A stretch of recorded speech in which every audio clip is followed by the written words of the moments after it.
Selamat pagi saudara-saudari yang dikasihi Kristus.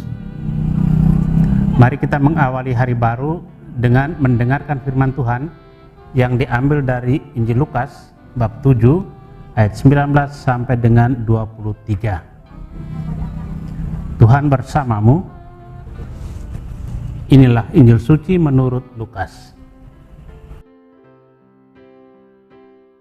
Yohanes memanggil 2 orang muridnya dan menyuruh mereka bertanya kepada Yesus, "Tuankah yang ditunggu kedatangannya, atau haruskah kami menantikan seorang lain?" Ketika kedua orang itu sampai kepada Yesus, mereka berkata, "Yohanes Pembaptis menyuruh kami bertanya, Tuankah yang ditunggu kedatangannya, atau haruskah kami menantikan seorang lain?"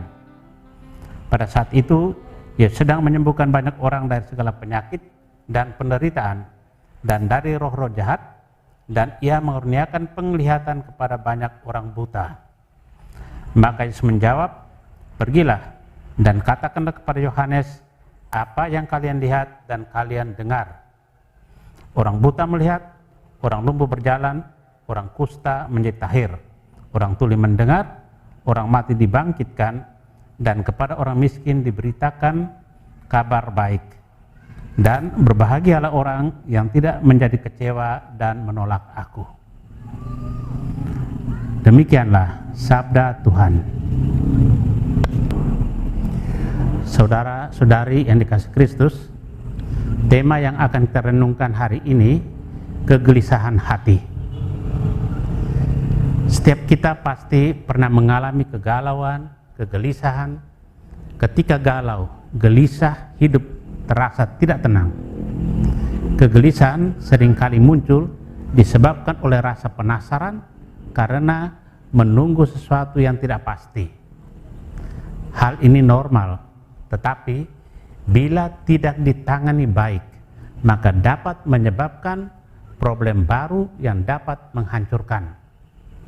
Perlu konsultasi yang baik dengan orang yang tepat, dan perlu rahmat peneguhan dari Tuhan untuk bisa mengatasi kegelisahan hati ini.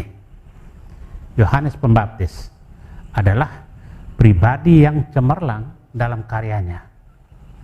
Idealismenya tak pernah surut, termasuk di saat-saat berat. Dalam penjara, Yohanes agaknya mengalami kegelisahan. Maka ia mengutus para muridnya untuk menanyakan kepastian apakah Yesus adalah Mesias yang dinanti-nantikan ataukah orang lain. Jawaban Yesus bukan ya atau tidak, melainkan pesan tentang apa yang dilakukannya, yakni menyembuhkan orang sakit, membebaskan orang dari roh jahat, dan menyembuhkan orang buta.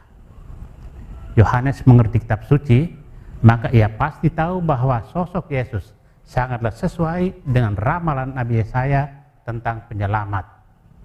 Yohanes dapat menyimpulkan siapa Yesus. Saudara yang terkasih, banyak orang Kristiani tenggelam dalam kegelisahan, krisis ketika iman dirasakan tidak mampu lagi menjawab tantangan. Seperti Yohanes, yang perlu kita datangi hanyalah Yesus. Yesuslah yang pasti bisa memberikan kepastian kegelisahan, krisis hati kita. Semua konsultasi manusiawi diperlukan, tetapi jangan lupa lengkapi semua itu dengan doa dan sakramen. Marilah kita serahkan segala kegelisahan hati kita kepada Yesus. Yesus Tuhan akan menambahkan apa yang kurang pada kita. Amin. Marilah kita berdoa. Tuhan, pagi ini kembali kami naikkan syukur dalam doa dan permohonan. Terima kasih sudah menjaga kami saat tidur maupun bangun. Terima kasih untuk udara sejuk dan segar pagi ini. Tuhan, kami hendak beraktivitas, kami mohon tuntunan dan pemeliharaan-Mu. Jauhkanlah kami dari yang jahat, dan berilah kami kekuatan dan kesehatan. Utuslah Roh Kudus-Mu menyatu dalam diri kami sebagai vaksin ilahi yang memberi kekebalan tubuh dan mematikan COVID-19 yang mengancam kehidupan kami. Kami serahkan hari ini ke dalam tangan-Mu. Kristus terang dunia, berkatilah keluarga-keluarga kami, ajarlah kami untuk saling mengasihi dan mengampuni. Jadikanlah kami alat kasih-Mu, dan pantaskanlah kami menjadi hamba-Mu yang setia. Amin. Tuhan bersamamu.